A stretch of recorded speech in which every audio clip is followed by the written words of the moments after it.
Cancer fear mongering. எந்த symptoms ஏற்பட்டாலும் உடனே அதை கூகுளில் போட்டு பார்த்துட்டு ஐயோ இது கேன்சராக இருக்குமோ அப்படின்னு பயப்படுறதுல எந்த பயனுமே கிடையாது.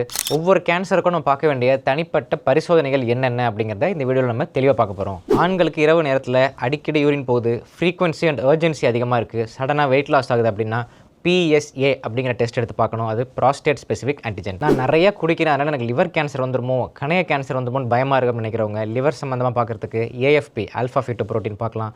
கணையத்துக்கு CA19-9 அப்படிங்கிற பரிசோதனை எடுத்து பார்க்கலாம். உடல் சம்பந்தமான புற்றுநோய் கண்டுபிடிக்கிறதுக்கு CEA கொரியோ எம்பிரியோனிக் ஆன்டிஜன் பார்க்கலாம். பெண்களுக்கு ஏற்படக்கூடிய கர்ப்பவாய் புற்றுநோய் செர்விக்கல் கேன்சர் டயக்னோஸ் பண்ணுறதுக்கு பேப்ஸ்மியர் டெஸ்ட் இருக்குது. இது எல்லா கவர்மெண்ட் ஹாஸ்பிட்டலையுமே ஃப்ரீயாகவே பார்க்குறாங்க. ஒவேரியன் டியூமர் டயக்னோஸ் பண்ணுறதுக்கு CA125. பிளட் கேன்சர்னு சொல்லி எல்லாரும் பயப்படுவாங்க, அதை ஈஸியாக நம்ம ஒரு CBC பார்த்து கண்டுபிடிச்சிடலாம். WBC கவுண்ட் எவ்வளோ இருக்குது, லிம்போசைட்ஸ் எவ்வளோ இருக்குது, பிளேட்லெட் கவுண்ட் எவ்வளோ இருக்குது, இதை வச்சே நமக்கு ஒரு நல்ல ஐடியா கிடைக்கும். தொண்டையில் வீக்கமாக இருக்குது, தைராய்டு கேன்சராக இருக்கும்போது தான் பெரும்பாலானவங்க பயப்படுவாங்க. சிம்பிளாக ஒரு அல்ட்ராசவுண்ட் எடுத்து பார்த்தோம்னா கண்டுபிடிச்சிடலாம். அதில் டவுட்ஃபுல்லாக இருந்துச்சுன்னா அதை கன்ஃபார்ம் பண்ணுறதுக்கு நம்ம FNAC எடுத்து பார்க்கலாம். அடுத்து முக்கியமான விஷயம் மார்பக புற்றுநோய். வலியே இல்லாத வீக்கம் இருக்குது, நிப்பிலிருந்து டிஸ்சார்ஜ் வருது அப்படிங்கும்போது மேமோகிராம் எடுத்து பார்க்கலாம்.